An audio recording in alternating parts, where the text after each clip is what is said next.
Hello पिलामाने Ashish in education YouTube channel तुमको स्वागत। तो पिलामाने तुमने थंबनेल देखि जानि सारिथिबो आज आमे केउ टॉपिक रे डिस्कशन करबा को जाउछंती ना पिलामाने स्टेट इंटीग्रेटेड बीएड संपर्क रे। ठीक अछि, स्टेट इंटीग्रेटेड बीएड संपर्क रे। तो फाइनली पिलामाने समस्त वेट करिथिलो कि स्टेट इंटीग्रेटेड बीएड रो मेरिट लिस्ट केबे आसीबो बा फास्ट सिलेक्शन केबे आसीबो। ठीक अछि, तो फाइनली पिलामाने आज तुममानकर फास्ट सिलेक्शन आसी जाइछि। ठीक अच्छे, आज तुम मान फास्ट सिलेक्शन आसी जाइए पिला माने एवं जहाँकि मुझे तुमको टिके पूर्वर मध्य जो वीडियो अपलोड करी 2 घंटा 3 घंटा पूर्वर से कही कि आज तुम मान फास्ट सिलेक्शन मेरिट लिस्ट आसीबो। तो रिसेंटली पिला माने मुझे तुम डिटेल वीडियो नहीं आसी कि तुम मान डिटेल तुम कट ऑफ रिगार्डिंग है। ठीक अच्छे, कि तुमने केमती कौन सिलेक्शन चेक कर समस्त इनफॉरमेशन तुमको प्रोवाइड करी। तो ता पूर्व तुमको कही रखापी चाहिए पिलाने जो मैंने एजाएं आम चैनल को सब्सक्राइब करना सब्सक्राइब कर बेल आइकन रे क्लिक कर दियो जो द्वारा एमती सब समस्त इनफॉरमेशन पाई परिबो। तो यही वीडियो रे पिलाने मु डिस्कशन करी उत्कल यूनिवर्सिटी इंटीग्रेटेड बीएड रो कट ऑफ केते गला। ठीक अच्छे, ये जो वीडियो रे एबे हम डिस्कशन करबा उत्कल यूनिवर्सिटी। ठीक अच्छे, उत्कल यूनिवर्सिटी रे इंटीग्रेटेड बीएड है कि इंटीग्रेटेड आईएमबीए है किंबा इंटीग्रेटेड आईएमसीए है, ये सब केते कट ऑफ गला। तो फास्ट आम डिस्कशन करबा इंटीग्रेटेड बीएड रो पिला माने। ठीक अच्छे, ता पूर्व कही रखापी चाहिए जो तुम मैंने देखा चाहूच कि कहार सिलेक्शन है कि ना केमती आम निजे निज मोबाइल रे चेक करूँ। कौन सी कंप्यूटर सेंटर को पिला माने जीवाकू पड़ोनी, तुम निजे निजे निज मोबाइल रे पिला माने तुम माने कौन कर ना चेक कर मोर को कॉलेज रे सिलेक्शन होइछि कि हेई नाही। केमती करिवो ताहा जदि जानिबा को चाहूछ मु जने स्टूडेंट करो लाइव डेमो निजे करिकि देखै देइछि पिला माने एवं अपलोड कर देइछि शिक्षाधाम आशीष सर यूट्यूब चैनल रे। ठीक अछि, हमर गोटे न्यू यूट्यूब चैनल पिला माने ओपन करा हेइछि, नाटा देखिनियो शिक्षाधाम SHIKSHYA शिक्षाधाम आशीष सर। ठीक अच्छे, डायरेक्टली यूट्यूब रे सर्च करले आमर ओपन हो। अदरवाइज ये वीडियो डिस्क्रिप्शन रे मध्य तुमको लिंक मिल जाव शिक्षाधाम आशीष सर यूट्यूब चैनल रे जो थे तुमको पिला माने प्रोवाइड कर देइछि जने स्टूडेंट लाइव डेमो केमती तुम माने चेक करिवो तापर कोन आसीथिले कोन करिवो। मनकर आसीछि तुमको गोटे कॉलेज रे तापर तुम ताकू सेथिरे एडमिशन करिया पई कोन करिवो, फ्रीज कोन ऑप्शन, फ्लोट कौन, स्लाइड ऑफ कौन, कौन स्लाइड ऑफ करा जाए, कौ टाइम रे स्लाइड ऑफ करा जाए। ठीक अच्छे, ऑल डिटेल मुझे वीडियो रे जणाई तुम मैंने शिक्षाधाम आशीष सर यूट्यूब चैनल को जाकि देखिपर। एवं पिला माने अलगा जो सब तुम कॉलेज रहा एबे आम डिस्कसन करुँच उत्कल यूनिवर्सिटी तुम जब अलगा कॉलेज कट ऑफ जाना चाहूच जीएम यूनिवर्सिटी है तुम रेभेन्सा यूनिवर्सिटी है। ठीक अच्छे पिला माने किंबा SCS ऑटोनोमस कॉलेज है। ठीक अच्छे, कि एफएम ऑटोनोमस कॉलेज ये सबूर कट ऑफ मध्य शिक्षाधाम आशीष सर यूट्यूब चैनल रे तुमको एवेलेबल हो। ठीक अच्छे, शिक्षाधाम आशीष सर रेभेन्सा यूनिवर्सिटी तो मुझे ऑलरेडी अपलोड कर सारे तुम मैंने जाकि चेक कर। ठीक अच्छे पिला माने, एवं वर्तमान कट ऑफ देखिकी कहीं भी डरबनी कि हाई कट ऑफ गला कि कौन है। तो पिला माने देख जहाँ कट ऑफ जाइए तुम सिलेक्शन जब होइछि एडमिशन करनब। ठीक अच्छे, आउ एमती ना कि जो मैंने ITEP आमर अप्लाई कर इंटीग्रेटेड टीचर एजुकेशन प्रोग्राम। ठीक अच्छे, तो तुम तो ए जाए रिजल्ट आसेनी तो तुम एबे जो थे हम से एडमिशन करनियो। ठीक अच्छे, वेट करनी कि ताकू वेट करी से एडमिशन करी सेमती ना।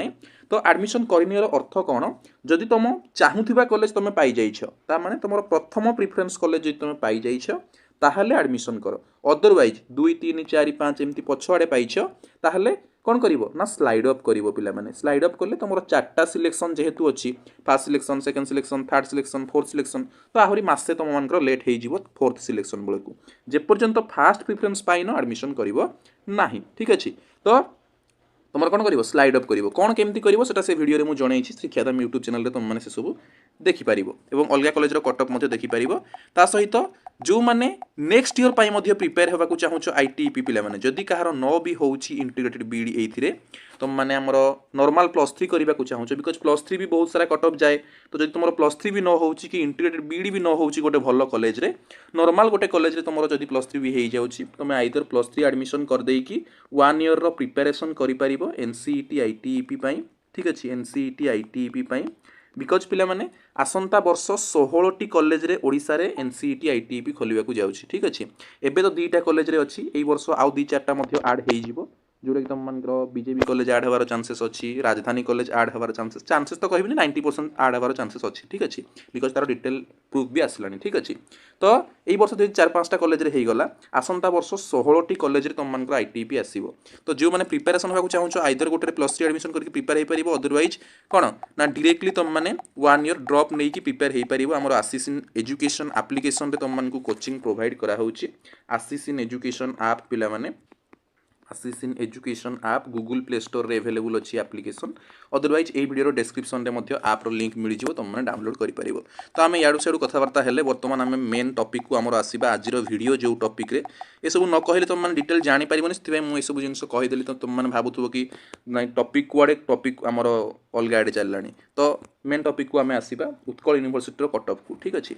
तो उत्कल यूनिवर्सिटी कटअफ केते जाइछि देख, उत्कल यूनिवर्सिटी आमर बीए बीएड इकोनॉमिक्स गोटे जिन माइंड रख, Utkal university only BA BEd, BSc BEd ना पिला माने, ठीक अच्छे। उत्कल यूनिवर्सिटी बीएससी बीएड ना, जो मैंने भी साइंस पिला देखुछ कि आमर कौन बीएससी बीएड अप्लाई करिछ, एटा ओनली बीए बीएड पई, जो साइंस पिला बीए बीएड पई भी अप्लाई करिछ वीडियो देखि परिबो। एवं बीएससी बीएड पिला मानकर जो अन्य 4टी कॉलेज रहिला आमर कौन रेभेन्सा, जीएम, तापर तुम मान SCS autonomous college, FM autonomous college तार कटअफ वीडियो मु शिक्षाधाम आशीष सर यूट्यूब चैनल रे अपलोड करिछि, सेठी जाइकि देखिदेव। एवं बीए बीएड रो जो माने भी अप्लाई करिछो, साइंस पिला भी अप्लाई करिथिबो, तो देखिनियो कटअफटा। बीए बीएड इकोनॉमिक्स पई देखो जनरल पिलांकर कटअफ जाइछि 93.50, एसटी पिलांकर 88, एससी पिलांकर 87.80, एससी बीसी पिलांकर 92.33। एटा बीए बीएड इकोनॉमिक्स रो। बीए बीएड इंग्लिश जनरल पिलांकर कटअफ जाइछि 92.33, एसटी पिलांकर 85.67, एससी पिलांकर 87.20, एससी बीसी पिलांकर 92.17। Okay, then BA BEd history, BA BEd history general पिलांकर 91.50, एसटी पिलांकर 84.60, एससी पिलांकर 86.33, एससी बीसी रो सिलेक्शन रे आसिनी, नेक्स्ट सिलेक्शन पई वेट करिवो सेकंड सिलेक्शन पई। BA BEd political science general पिलांक पई जाइछि 92.33, एसटी पई जाइछि 85.67, एससी पई जाइछि 88.50 पिला माने, ठीक अछि। तो एटा होछि उत्कल यूनिवर्सिटी रो कटअफ म तुमन को देखाउछि। तापर देखिबा इंटीग्रेटेड एमबीए। तो उत्कल यूनिवर्सिटी रे ए 4टा ऑनर्स पिला माने अछि, economics, English, history, political science, अलगा हमर ऑनर्स नाही, ठीक अछि।